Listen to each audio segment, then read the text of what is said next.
전쟁하기 이전의 삶, 전생. 옛날부터. 지금도 되게 세계 흥미로웠어요. 곳곳에서는 적지 않은 숫자의 사람들이 자신의 전생을 기억해내고 있다. 과연 전생은 존재하는 것이며 전생을 기억하는 일은 가능한 일일까? 안 믿지만 좀 신기해가지고. 네. 2000년 미국의 루이지애나주. 전생을 기억하는 아이가 있다. 2살 제임스 라이닝거는 아버지로부터 항공기 장난감을 생일 선물로 받았는데 그로부터 반년 후 제임스는 기이한 말과 행동을 시작했다. Up at the ceiling and he goes, Mama, the little man's going like this. And he laid on his back and kicked his feet up. The little man's going, ooh, ooh, ooh, ooh, ooh, ooh, can't get out. And I said, well, who's the little man, baby? And he goes, me. 바로 자신이 타고 있던 전투기가 총에 맞아 불타버렸다는 것. 그의 말에 따르면 자신은 제임스 휴스턴이라는 이름의 조종사였으며 Do you remember the name of your boat? He said, Natoma. 미 해군 항공모함 나토마 베이에서 콜세어 전투기를 타고 출격해 잭 라슨이라는 동료와 함께 적군과 싸우다가 사망했다고 주장했다. 확인 결과 콜세어는 1945년 2호섬 전투에서 실제 사용됐던 모델이었고 실제 전쟁 전사자 명부에서 그가 말했던 이름 제임스 휴스턴이 확인되었는데 심지어 아기 제임스는 격추된 전투기에서 낙하산을 타고 탈출하는 파일럿의 모습을 또렷하게 그려냈다. A few questions about did I know some of the people? Oh yeah, I remember those people. Yes, there was a Jim Houston, a rather large shell, just hit him in the engine and it burst into flames and went down. It was all real. 그래, 저렇게 자세하게 얘기하는 거면 있는 것 같아. 전투 당시 함께 근무했던 동료의 증언까지 완벽하게 일치해 제임스 라이닝거의 전생 기억은 모두를 놀라게 했다. 한편 전생의 기억으로 미제 살인 사건을 해결한 아이도 있었는데 시리아의 한 시골 마을. 4살이 된 아들 하산에게 부모는 여느 때처럼 여러 장의 사진을 보여주며 그에게 단어를 가르치고 있었다. 그 순간 하산은 자신의 사진을 보고 자신이 모하메드라고 말하며 두려움에 떨기 시작했는데 소름 끼쳤어. 부모는 곧장 병원으로 아들을 데려가 심리치료를 진행한 결과 하산이 치료 중에 그린 그림은 모두를 충격에 빠뜨리게 했다. 네. 도끼에 머리를 찍혀 피를 흘리는 처참한 모습의 한 남자. 그림 속 피를 흘리는 사람은 마다야 마을에 사는 모하메드, 즉 자신이며 누군가 내리친 도끼에 머리를 맞아 사망했다고 말했다. 또한 그는 머리에 난 붉은 반점을 가리키며 전생에 도끼에 맞았던 자국이라고 주장했는데 마다야 마을을 찾아간 결과 집은 물론 처마 및 2개의 화분과 의자, 테이블까지 하산의 주장과 모든 것이 일치한 것이 존재하고 있었다. 집주인은 자신의 아들이 모하메드이며 4년 전 집을 나간 후 실종되었다고 말했는데 하산은 자신이 살해당한 뒤 묻혔다는 장소까지 기억하고 있었고 그곳에서 백골 상태의 모하메드 유골이 발견되었다. 그리고 마을에 사는 한 남자를 살해범으로 지목. 범인은 결국 자신의 범행을 자백했다. 두 MC분은 어떻게 느끼셨어요? 이 현상에 대해서? 저는 우연이라고 믿고 싶어요. 저게 다 우연이라고요? 그러니까 일단 전생을 정말 기억을 한다 네. 하면은 이건 굉장히 큰 문제예요. 철학적으로도 종교적으로도. 이 모든 어떤 나의 세상이 뒤틀리는 사건이기 때문에 일단 나는 의심을 하고 봐야 될 것 같고 아니 저는 네. 실제로 약간 TMI지만 어디든 이렇게 좀 쪼그려 있는 걸 되게 좋아해요. 쪼그려 있는 게 저한테는 되게 편해요. 그래서 맨날 이렇게 웅크려 있으니까 이제 소위 사람들이 전생에 죄인이었냐, 뭐 이렇게 웅크려 있냐 이런 얘기를 하는데 그런 생각은 많이 하시는 것 같아요. 내가 뭔가 다 인과관계가 확실하지 않는 행동이나 내가 이게 습관이 되어 있으면 내가 전생에 뭐였나 괜히 좀 우스갯소리로 그런 얘기도 많이 하시잖아요. 네. 저는 뭐 구체적으로 어떤 사람이었고 무슨 일을 했을지 모르겠지만 지금 제 아내를 만난 걸 보면 나라를 구했다. 전생에. 네, 자, 다음 분. 아내분께서는 전생에 무슨 큰 죄를 대역 죄인이었다고. 대단하네요. 사실 나라를 5분 만에 심리학자 삐지게 하시는 삐지셨대요. 안 삐지셨어요. 실제로 좀 궁금합니다. 우리 심리학 교수님으로서 이 전생의 존재에 대해서 어떻게 좀 인정을 하시는지 어떠실까요? 뭐 사실은 알 수 없죠. 모든 현상들이나 아니면 모든 대상들은 완벽히 존재한다, 존재하지 않는다에 대한 검증이 끝나기 전에는 할 수 없는 건 분명한데요. 네. 그런데 일단 우리가 한번 고민을 해봐야 될 거는 이 전생이라고 하는 것을 우리가 왜 굳이 꿈과 최면으로만 우리가 꼭 보는가 하는 한번 생각을 해볼 필요는 있어요. 꿈과 최면만 놓고 봤을 때 가장 왜곡과 암시가 심한 것이 꿈이거든요. 왜 굳이 전생은 가장 취약하고 왜곡이나 뒤틀림이 심한 매체로만 주로 보여지는가? 요건 우리가 한번 주의 깊게 볼 필요가 있다는 거죠. 자, 그런 면에서 봤을 때 암시된 기억일 가능성을 굉장히 강하게 의심해 봐야 돼요. 암시된 암시된 기억. 네. 이 암시라는 게 뭐냐면 넌지시 슬쩍 들어왔는데 그게 심어지는 거예요. 맞아요. 심어지는 거죠. 그래서 이거 누가 조정하는 게 아니에요. 그냥 우리끼리도 얼마든지 할 수 있어요. 이 자리에서 혹시 테스트 해볼 수 있는 뭔가가 있을까요? 암시라는 건 굉장히 순간적으로 사람의 생각을 거기서 못 벗어나게 만들거든요. 네. 간단한 실험 뭐 이런 거 있죠. 뭐 그냥 컨닝이라고 5번 따라해 보세요. 시작. 컨닝. 자, 3번만 더 그게 시작. 컨닝. 미국의 초대 대통령은 링컨. 워싱턴이죠. 링컨이 나와.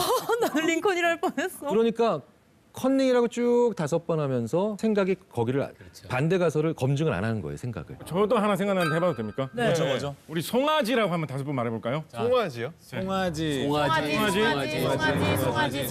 3번만 더 해보겠습니다. 송아지. 개나리 노래 한번 불러보실래요? 개나리. 그렇지. 이거야.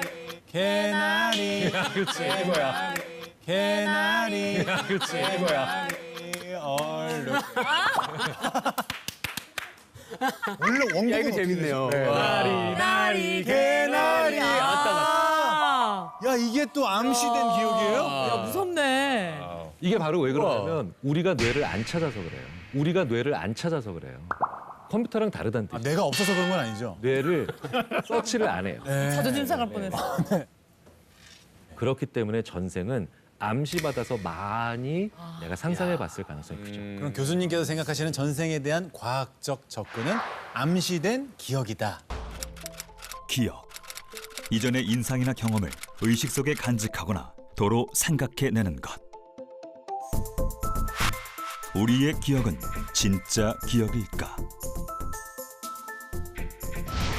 기억이라고 믿고 있는 그 기억은 얼마나 정확할까? 미국의 심리학자이자 인지과학 교수인 엘리자베스 로프터스는 기억의 허구성에 대해 연구했다. When you feed people misinformation about some experience that they may have had, you can distort or contaminate or change their memory. Well, out there in the real world, misinformation is everywhere. 잘못된 기억이 많다는 것이다. 의도하지 않았는데도 왜곡이 되는 거죠. 난 그런 줄 알았는데 아니었던 과거가 많더라고. 본인과 연관되어 있는 어떤 전생들로 가는 신비스러운 문들입니다. 당신은 전생의 어떤 인물이 되었습니다.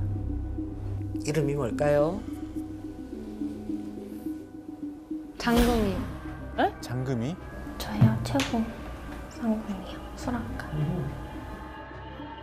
자신의 전생으로 대장금과 그 주변을 떠올린 사람들. 과연 어떻게 된 일일까?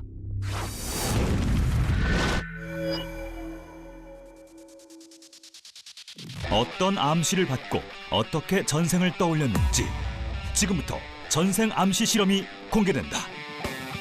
먼저 전생을 떠올릴 2개 실험 장소를 마련. 심리 상담가와 최면 트레이너가 각각 실험 참가자를 전생으로 몰입하게 한다. 심리 상담가는 유도된 심상법을 통해 심리극 전생 암시 실험을, 최면 트레이너는 최면을 통해 전생 암시 실험을 진행한다. 20, 30대로 이루어진 5명의 실험 참가자도 모집 완료. 그리고 오늘의 키포인트. 실험 참가자들이 전생 기억으로 암시받을 인물, 조선시대 의녀 장금. 친근감을 주기 위해 드라마로 만들어진 대장금 캐릭터도 함께 암시해보기로 했다. 전생 기억 암시 1단계, 시각적 암시. 전통적인 분위기가 느껴지는 식사 장소. 장소도 한정식 집에서. 보이는 게 중요하지 또. 정갈한 한정식까지. 그럼 야, 이 정도면 거의 장금- 인셉션이네요. 지금. 그리고 그러게. 대장금을 연상시키는 육감을 다 저기. 수락관 복장 실험 도우미도 준비 완료. 드디어 오늘의 첫 암시 장소에 도착한 실험 참가자. 낯선 공간을 둘러보는데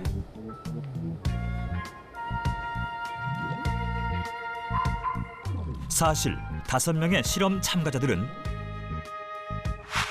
오늘 실험을 단순 심리 테스트로만 알고 있는 상황. 대장금 캐릭터를 연상시키는 실험 도우미 장금이의 손길로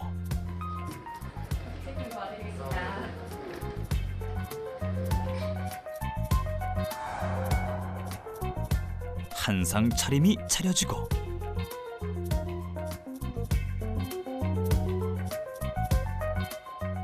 영문을 모른 채 맛있게 점심 식사를 시작하는 실험 참가자들. 지금 입력이 되고 있는 거지. 그렇죠. 본인도 모르게. 아, 과연 시각적 암시는 실험 참가자들에게 어떤 영향을 주게 될 것인가? 기억 암시 2단계, 청각적 BGM 암시. 쓰는구나. 그럼 OST. OST 들면 끝나죠. 아유, 끝났어요. 저거는 무조건 장금이죠, 전생. 근데 좀 무섭다. 꿈에도 나오겠다. 본격적인 실험에 들어가기 전 대기 공간에서 드라마 OST를 들려주고 대장금 영상도 볼 수 있게 준비했다.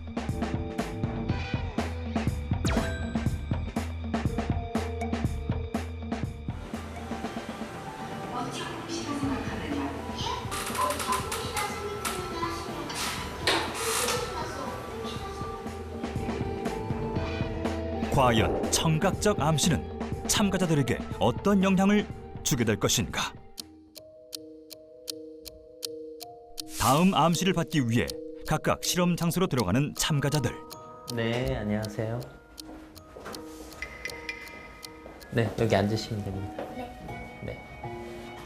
네, 안쪽에 앉아주시겠어요? 네.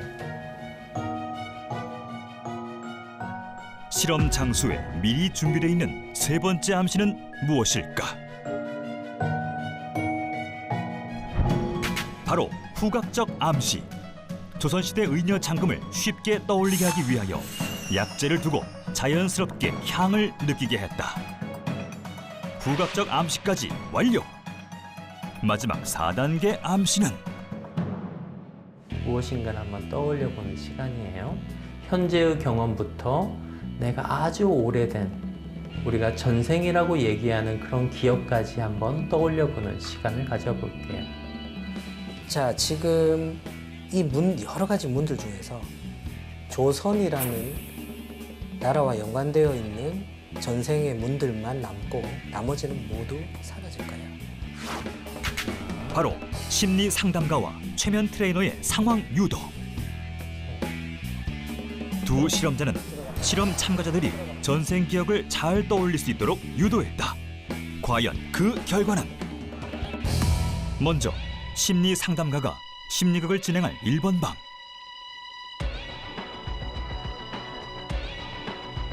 평범한 의자에 앉아 심리극을 진행하며 전생에 몰입할 수 있도록 한다. 네, 반갑습니다. 저는 배지석입니다. 이세림님. 네, 맞아요. 네. 강민영 씨 되시죠? 네네. 네, 반가워요. 자, 지금부터는 이제 심리극으로 한번 상담을 해볼 건데 제일 처음에는 뭔가를 이렇게 떠올릴 수 있는 심상법이라는 것을 한번 해보도록 할게요. 네. 심상, 말 그대로 마음에 무엇인가를 떠올려 보는 것을 얘기해요. 네. 나는 지금 천천히 호흡을 들여 마셔주고 그리고 입으로 천천히 내뱉고 있습니다. 몸에는 약간의 긴장감이 있지만 천천히 이완되고 있습니다. 내가 자주 가던 주변의 건물들도 보이고 그리고 나의 일상에서 자주 만나는 사람들도 보입니다. 이번에는 시간을 조금 더 뒤로 가보려고 합니다. 자, 호흡을 깊게 들여 마셔주시고 다시 한번 호흡을 깊게 들여 마셔주시고 입을 천천히 벌려서 후. 지금부터는 나의 전생을 떠올려 보도록 하겠습니다. 한편 2번 방에서는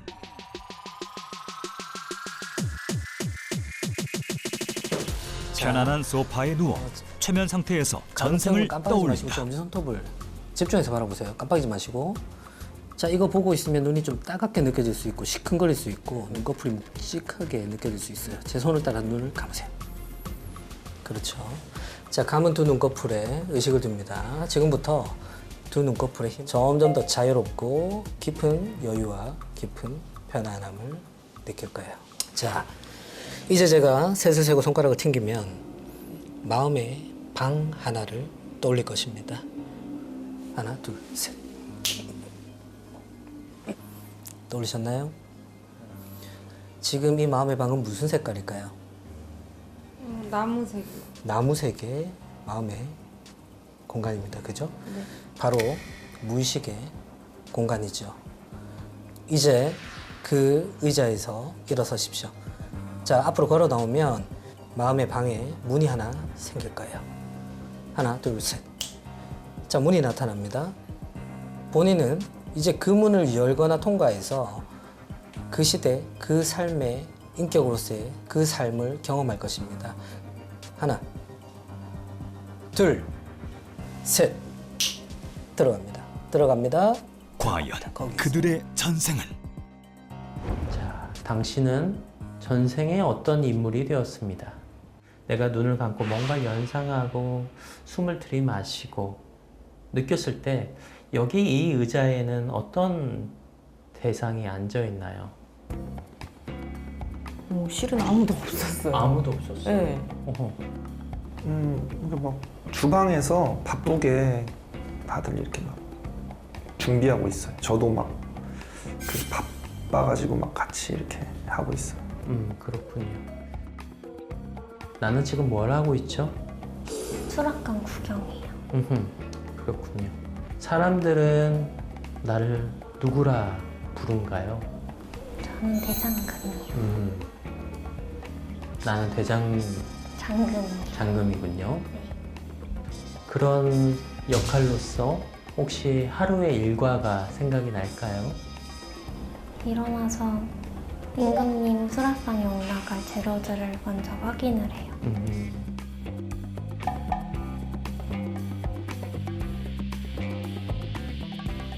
내가 무엇 때문에 이렇게 열심히 살고 있나요? 엄마요. 엄마. 네.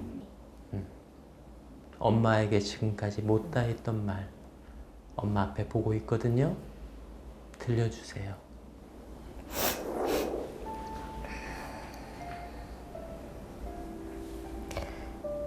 나는 잘 컸으니까 이제 더 이상 걱정하지 않아도 돼.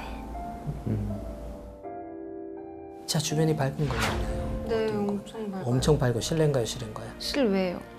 그 햇빛이 너무 예뻐가지고. 햇빛이 예뻐요. 네. 어, 그리고 뭔가 기분이 좋아요. 제 손에 뭐가 들려 있거든요. 손에 뭐가 들려있죠? 행복해 보인다. 풀들이 들려 있어요. 풀. 네. 이거 풀 캐서 뭐 하려고요? 이거 약초 만들려고요. 약초 만들려고요? 네. 무슨 약초를 만들고 싶으세요? 누가 아파가지고 동네에 어. 마을에 누가 아파서 마을에 누가 아파요? 네, 이거 해주려고요. 사람들이 자신을 어떤 이름으로 부르는지 느낄 수 있을 거예요. 내 이름이 무엇인지. 장금이요. 장금이요. 지금 본인은 장금이라는 이름을 갖고 있는 여성입니다. 그죠? 네. 혼자 있나요? 여럿이 있나요? 셋이 있어요. 셋이 있어요. 누군 것 같아요, 이 사람들? 장금. 장금. 장금이란 사람이 있고 또 금미. 금미. 그리고요. 저. 나. 이렇게 세 명이 있군요. 장금의 얼굴을 한번 느껴볼까요? 쌍꺼풀이 없어요. 쌍꺼풀이 없는 형. 코가 낮고. 코가 낮고. 미인형은 아니에요. 미인형은 아닌 것 같아요. 좋습니다. 제가 좀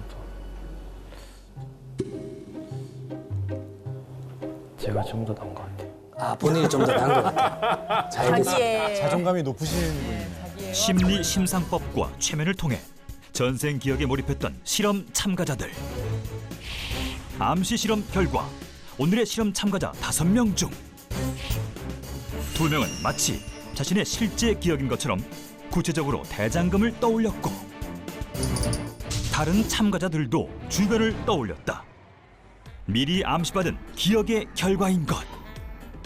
결국 누군가에 의해 암시를 받거나 외부의 자극을 받으면 없었던 일도 자신의 실제 기억으로 쉽게 혼동할 수 있다는 것. 전생을 기억하는 사람들의 비밀은 혹시 자신도 모르게 생활 속 암시를 받았던 것은 아닐까? 신기하다. 근데 신기하네요. 뭐 전부는 아니지만 네. 그래도 다른 인물이 떠오를 수도 있을 텐데 장금이를 맞아요. 떠올리는 분들이 많다는 게 좀 신기합니다. 암시가 저렇게 효과적일 줄은 몰랐어요. 나도. 그러니까 5명 중 뭐 한두 명 정도 네. 이렇게 뭐 조선시대를 떠올리겠지 했는데 네. 정말 저렇게까지 압도적으로 이건 붙잡아서 막 세뇌를 시키고 이런 것도 아니고 그러니까요. 밥좀 진짜 분위기 뭉근하게 따라서 먹고. 이렇게. 네. 이 정도만으로도 저 정도가 된다는 게 이 모든 게 암시의 힘인 거죠. 그럼요. 그 암시가 오히려 명시적인 강요보다 더 효과가 커요. 명시적인 강요. 받아들이기에 뭔가 맞아. 강요는 오히려 하라 그러면 더 하기 싫어져지는 것도 있으니까. 이게 인셉션이잖아요. 맞아. 인셉션이야. 깊이 들어가서 하라고 해야 돼. 왜냐면 경계를 풀잖아요. 네, 경계를 풀잖아요. 갑자기 좀 궁금한 게 있는데 만약에 이제 아이한테 네. 공부를 해라라는 말도 그러면 너 공부해 이것보다 뭐 그 옆집 애는 뭐 공부 잘해서 뭐 걔네 엄마가 뭐 선물 같은 거 사줬더라 뭐 이런 식의 암시가 좀 더 효과가 있을까요?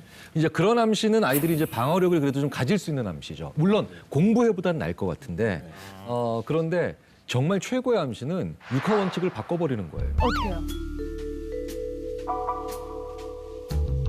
예를 들어서 이제 되게 재밌게도 방어를 굉장히 사람들이 시간이나 아니면 물리적인 위치에 기반해서 주로 하거든요. 그래서 아이한테 너 오늘 언제 공부할 거야? 이게 주로 쓰는 말이죠. 그렇죠. 오늘 언제 공부할 거야? 그러면은 몰라 하겠지 이렇게 나오잖아요. 오. 날카롭지. 근데 이 되게 아이 같으셨어요. 네, 근데 언제를 살짝 바꾸면 방어력이 싹 사라져요. 어떻게요? 오늘 어디서 공부할 거야? 오늘 어디서 공부할 거야? 이런 아이들이 갑자기 아, 괜찮다. 예, 그러게 이러면서 저기 독서실에서 할까 아빠? 무서워. 예, 그다음에 그다음에 카페에서 할까? 이러면서 본인도 아이가 이런 짱. 이게 아닌데. 이거 아주 좋은 팁인데요. 아니 이거? 그게 질문과 잔소리의 그 묘한 그 왔다 갔다 그 차이가 되게 심리적인 것 그렇죠. 그러네. 네, 그러니까 순간적으로 심리적으로 방어력이 확 혹은 경계감이 싹 사라지면서 이제 그 암시를 더 잘 받아들일 수 있는 말랑말랑한 상태로 되는 거죠. 네. 그럼 아까 그 실험과 연결해서 처음에 봤던 그 아이가 마치 자기의 전생을 얘기하는 것 같은 것도 암시에 의한 걸 수 있던 거예요? 얼마든지 있죠. 왜냐하면 그 이후에 또 들어갈 수도 있으니까요. 그러니까 저는 아까 그런 장면들 보면서 전생을 기억하는 이런 사례들을 보면요. 대부분 어른들 얘기를 듣고 상상한 게 되게 많아요. 아니 근데 어린이들이 3살, 4살 된 친구들이 얘기하기에는 조금 어려운 단어들, 무서운 단어들이 많이 포함이 돼 있는데 아까도. 그것도 이제 어디선가 좀 들려왔던 얘기들이라는 거예요. 어린이들이 더 왜곡 없이 그대로 외워요. 네. 그래서 왜 이런 얘기 많이 하시잖아요. 아이들 앞에서 욕하지 마라. 그대로 따라한다. 그치. 네. 경험하지 않으세요? 아이가 어렸을 때 되게 장성규 씨가 하는 무의식적인 행동을 뭐 똑같이 한다거나 그러니까. 말투를 맞아, 아기가 어느 순간 엄마 얼굴에 방귀 끼더라고요. 행복한 가정을 이루셨어요. 그럼 앞선 실험에서 이 장금이라고 대답했던 모든 분들도 이 암시 때문에 그렇게 반응한 걸 수 있겠죠. 게다가 굉장히 중요한 건 직전의 암시가 되게 세요. 바로 직전. 네네. 그러니까 인간은 직전 경험의 노예라는 말도 있어요.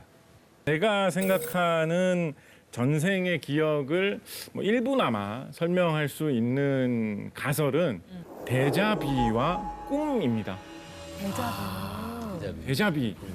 뭔가 처음 보는 장소나 어떤 처음 보는 상황을 겪었는데 여기는 전에 한번 와본 적이 있는 것 같은데 그런 적 많아요. 이런 상황 나 전에도 한번 겪은 적 있는 것 같은데 네. 이런 이상한 느낌이 왠지 드는 건 이런 현상을 뭐 데자뷰, 기시감이라고 하는데 보통 젊은 층에서 이런 게 좀 많이 발생한다고 하고요. 나이가 들면서 좀 감소하는 경향이 있다고 해요. 그리고 한편으로는 좀 피곤하거나 졸릴 때 더 잘 나타난다라고도 하거든요. 그래서 아마도 이런 식의 어떤 기억의 어떤 착오 이런 부분이 전생 기억의 원인이 될 수도 있지 않을까라고 생각해 봅니다. 딱 그때 잠깐 느끼고 또 기억이 맞아. 맞아. 그냥 찰나인 것 같아.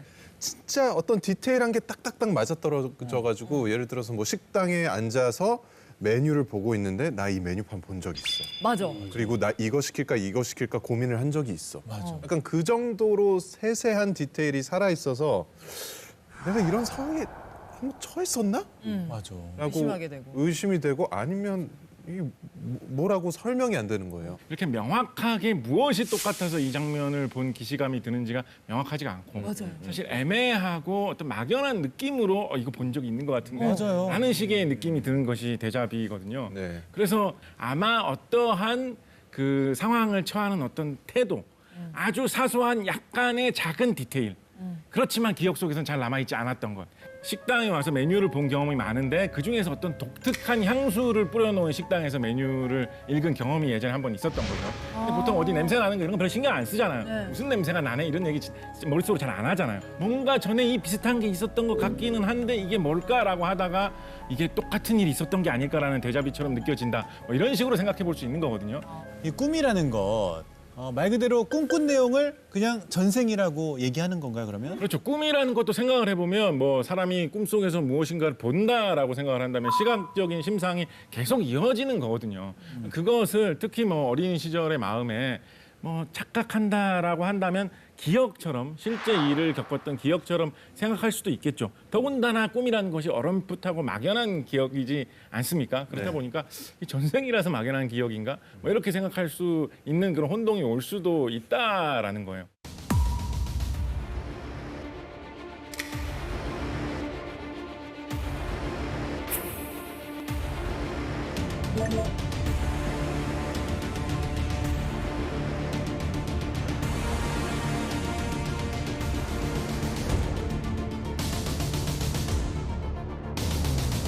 자, 이제는 전생에 대해서 물리학적으로 좀 접근을 해봐야 될 것 같습니다.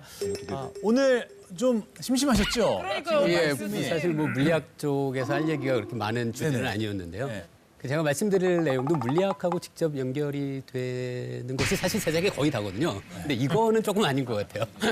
예, 물리학 얘기는 아니지만 네. 제가 오늘 소개해드릴 전생에 대한 가설은 바로 관심 욕구입니다.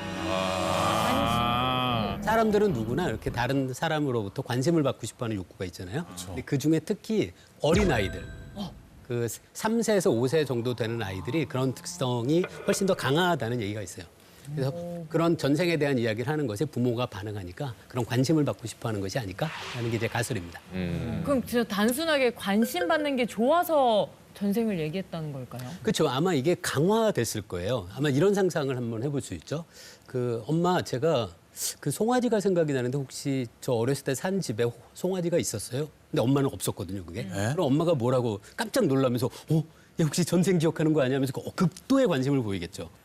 관심을 받기가 쉬운 거죠. 이러면 엄마가 혹시 우리 집 좋아하는구나. 앞에 혹시 개천도 흘렀어요? 그러면 아니야 개천 없었어. 너 전생인가 봐. 이렇게 그 엄마의 반응이 아이의 이런 그 상상을 점점 자극하면서 있지 않았던 것들을 만들어내는 것이 아닐까?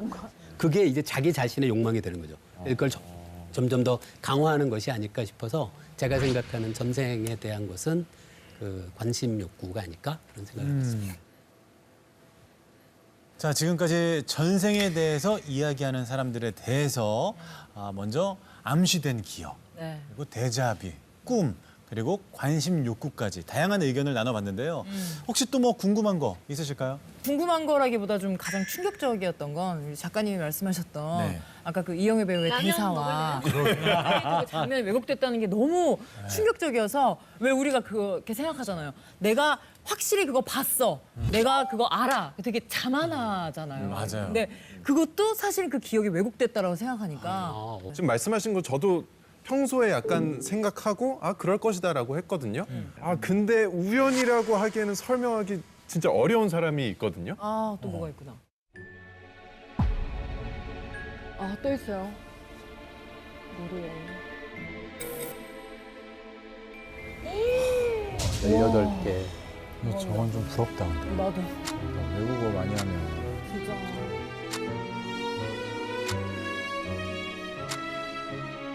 와. 중국어는 정말 신기하다, 그죠?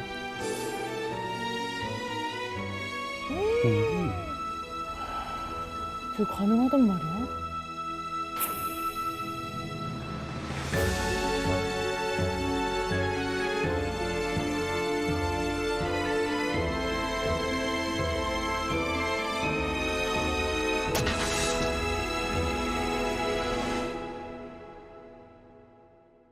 그러게요. 지금 전생을 기억하는 것도 신기한데 전생의 기억으로 외국어까지 구사를 한다.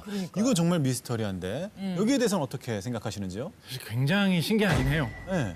굉장히 신기하긴 해요. 그런데 몇 가지 틈이 보이는 것도 사실이에요. 뭐죠?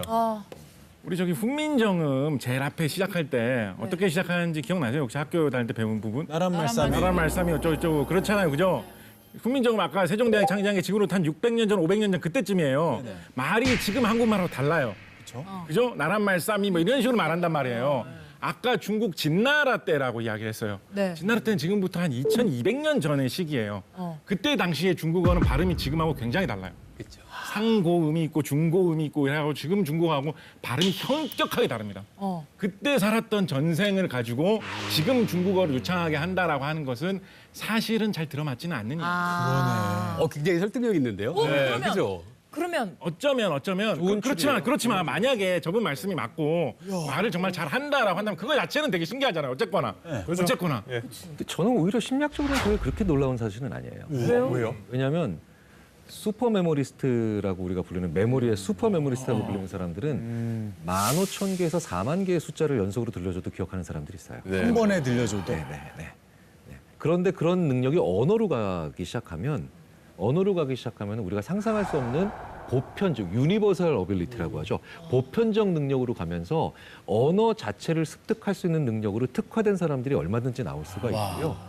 그러니까 우리가 이런 뛰어난 능력에 대해서 천재라는 이름을 붙이기 어려울 때 자꾸 전생으로 가버리는 것 같은 그런 느낌이 있죠.